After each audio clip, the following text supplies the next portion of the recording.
சொர்க்கம் நரகம் இதை நம்புகிறவங்களுக்கு தான் நமக்கு தான் இந்த பதிவு. சரியா? பொதுவாக எல்லா மதங்கள்லையுமேங்க சொர்க்கம் நரகம் என்ன ஒன்று இடம் இருக்குது என்ற நம்பிக்கை எல்லாக்கிட்டேயுமே இருக்குங்க. நல்லது செஞ்சால் சொர்க்கம் போகலாம், கெட்டது செஞ்சால் நரகம் போகலாங்கிறது நாம் நினைத்து கொண்டு இருக்கிறோம்.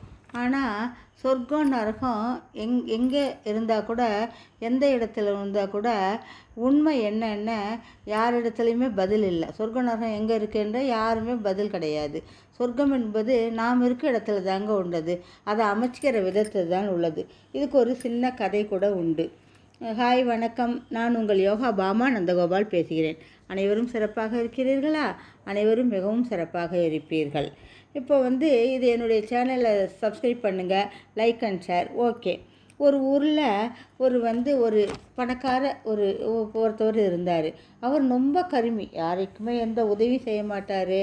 யாருக்கும் அவர் ஏன் அன்புடன் கூட அவர் பேச மாட்டார். அவ்வளோ கருமி, கஞ்சத்தனமாக காசு பணம் அன்பு எதையுமே கொடுக்க மாட்டார். பெரிய பணக்காரர். அவருக்கு திடீரென ஒரு ஆசை. என்ன? சொர்க்க நரகம் என்ன நான் பார்க்கணும் என்று ஆசைப்பட்டார். அது அவருக்கு தீராத ஆசையாக இருந்தது. இப்படியே இருக்கிறப்ப ஒரு நாள் தூங்கிட்டு இருந்தார். அவர் ஆழ்ந்த உறக்கத்தில் இருக்கும்போது அவர் கனவுல ஒரு பெரியவர் தோன்றி, வாப்பா, உனக்கு சொர்க்க நரகம் பார்க்கணும்னு ஆசைப்பட்டு இல்லையா, வா போய் பார்ப்போம் என்று கனவில் இருவரும் சொர்க்க நரகம் பார்க்க சென்றார்கள். சரி, முதல்ல நரகத்துக்கு போகலான்னு சொல்லி நரகத்துக்கு அழைச்சிட்டு போகிறாங்க. இவன் நினச்சான், நரகம்னா அங்கே மனுஷங்களை எண்ணெயில் போட்டு வதக்கும், இதை மாதிரி நடக்க எல்லாம் கேட்டுப்பட்டிருக்கோம் இல்லையா, அது மாதிரி இருக்கும்னு நினச்சிக்கிட்டு போய்கிட்டு இருக்கிறப்ப அங்கே நரகம் நல்ல சமையல்லாம் செய்து வச்சுருந்தாங்க. எல்லாருமே நல்லா பரிமாறுறதுக்கு சமையல் செய்கிற டைம் எல்லோரும் வந்தாங்க. எல்லோரும் அவங்கவுங்க உணவுகளை எடுத்து அவங்கவுங்க தட்டில் வச்சுக்கிட்டாங்க.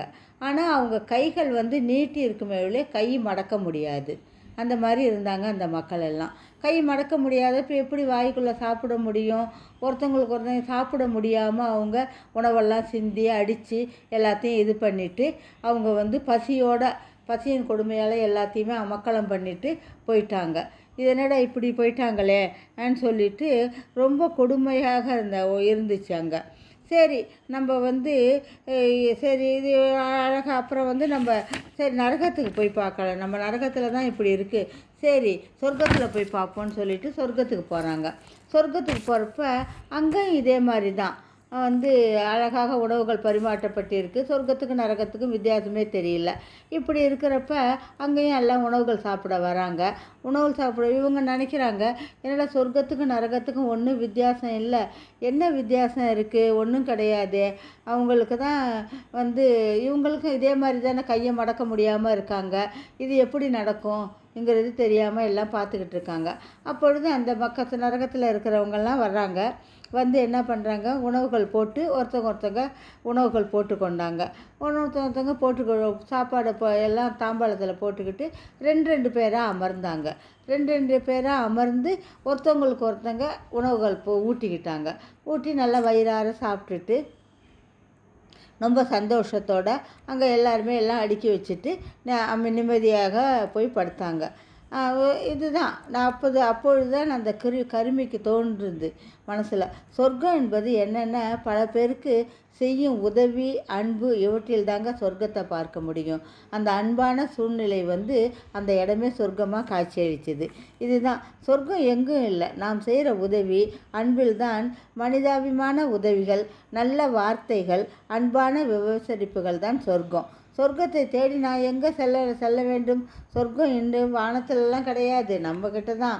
நாம் வாழும் முறையிலேயே சொர்க்கத்தை பார்க்கலாம் என்று அவர் உடனே அப்பொழுது தான் அவர் கனவுலேருந்து திடீர்னு முழிச்சு கொண்டார்.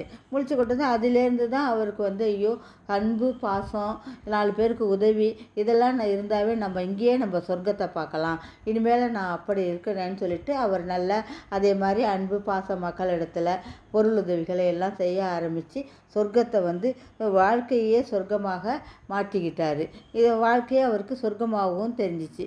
இதாங்க சொர்க்கங்கிறது வேறு எங்கேயும் இல்லைங்க. நாம் வாழும் வாழ்க்கையிலேயே சொர்க்கம் நரகம் இதைத்துமே நாம் சரிப்படுத்தலாம். புரிகிறதா? நன்றி, வணக்கம்.